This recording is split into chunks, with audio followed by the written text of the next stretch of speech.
Bismillahirrahmanirrahim. Untuk kelas 12 akhwat ataupun kelas 12 ikhwan, afwan karena pembelajaran minggu ini kurang maksimal dikarenakan laptop Ustazah sedang bermasalah. Jadi sekarang lagi diservis.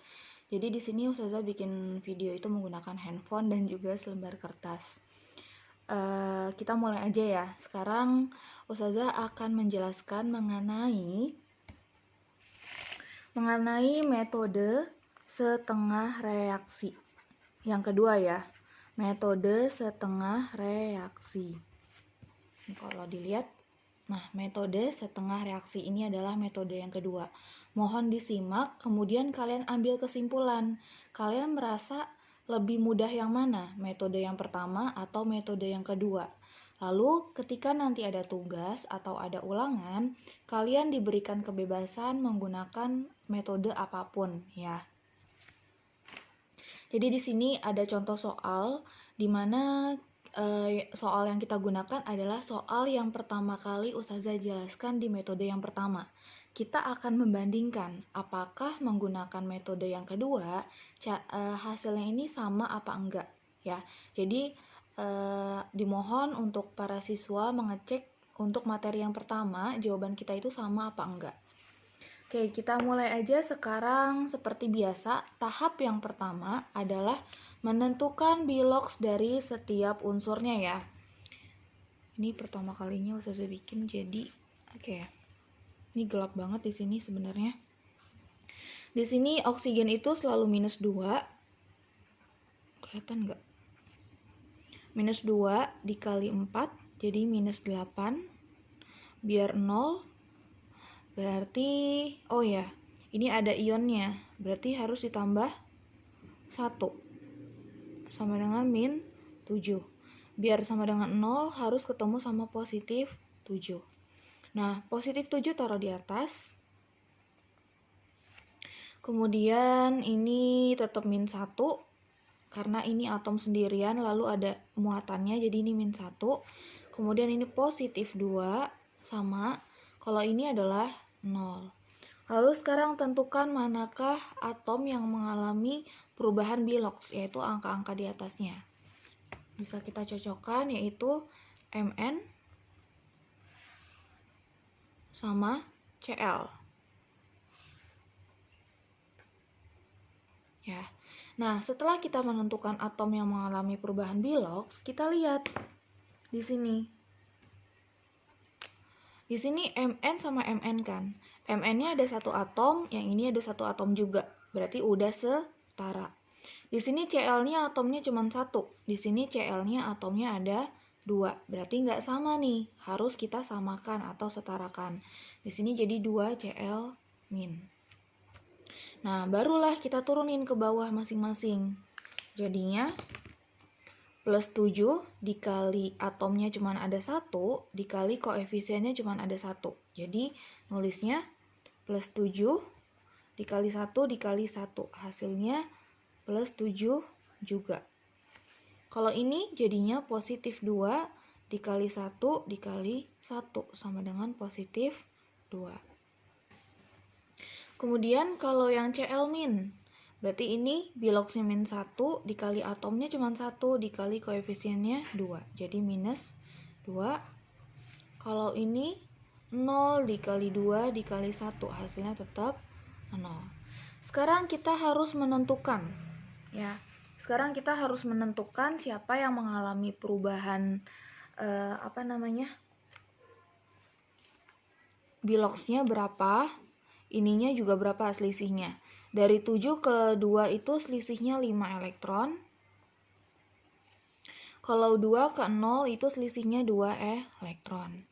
Nah, sekarang kita harus menentukan siapa yang mengalami oksidasi dan siapa yang mengalami reduksi. Ingat-ingat lagi ya, oksidasi itu biloxnya naik.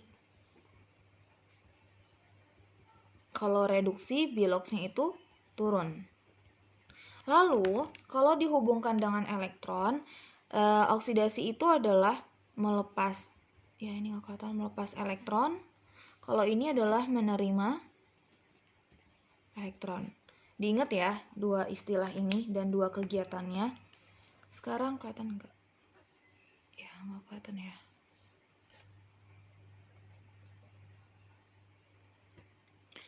Nah, sekarang kan ini dari 7 ke 2 itu kan biloxnya turun. Kalau bilox turun, itu disebut sebagai reduksi. Kalau biloxnya turun, berarti ini kegiatannya dari 7 ke 2 kan turun angkanya. Jadinya ini reduksi. Kalau yang 2 ke 0, minus 2 ke 0, itu naik. Kalau biloxnya naik, disebut sebagai oksidasi. Berarti ini oksidasi. Nah, sekarang kita masuk ke metode setengah reaksi ya. Metode setengah reaksi. Gimana? Nah, kita harus menentukan siapa yang jadi reduksi, siapa yang jadi oksidasi. Di sini reduksinya kita lihat nih jembatan yang ini ya, yang mengalami reduksi, yaitu ada MnO4 dan Mn doang. Sekarang kita tulis MnO4 menjadi Mn doang. Terus oksidasi berarti 2Cl- menjadi Cl2. Nah, inilah disebut sebagai setengah reaksi. Kita membelah dua reaksinya. Ada yang mengalami reaksi reduksi dan juga oksidasi.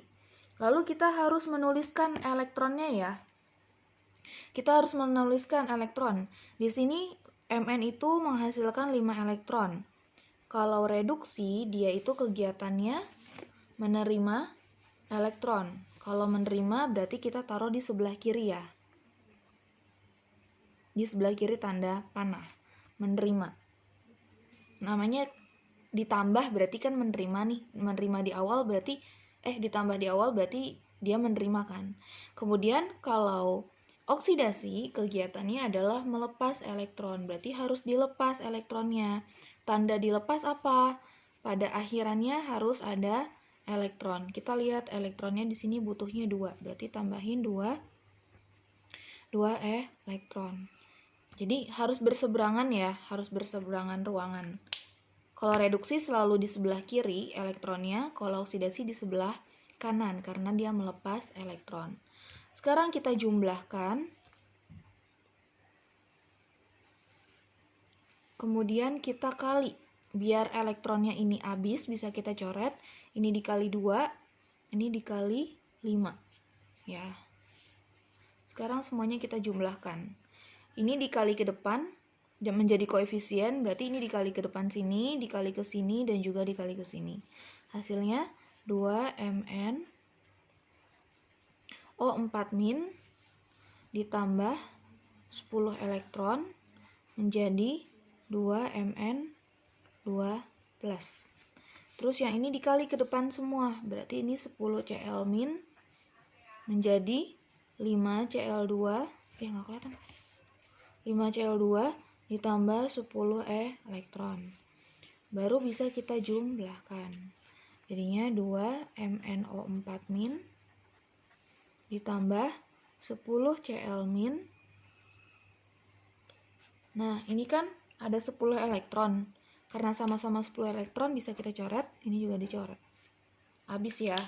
Ditambah, kemudian dilanjutkan 2Mn2+ ditambah 5Cl2. Kalau sudah, sekarang tugas kita adalah menghitung muatannya. Hitung muatan. Kita hitung bersama-sama. Di sini muatannya 2 dikali -1. 2 dikali -1. Ditambah 10 dikali -1. Ini 2 dikali positif 2 ditambah 5 dikali 0. Ini jadi -2, ini jadi -10. Ini jadi positif 4, ini jadi 0. Jumlahkan jadi -12. Jumlahkan jadi positif 4. Ini dalam kondisi asam ya. Dalam suasana asam, berarti butuh H+.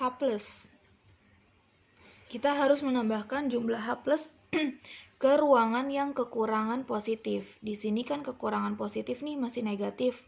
Jadi kita taruh positifnya di sini ya.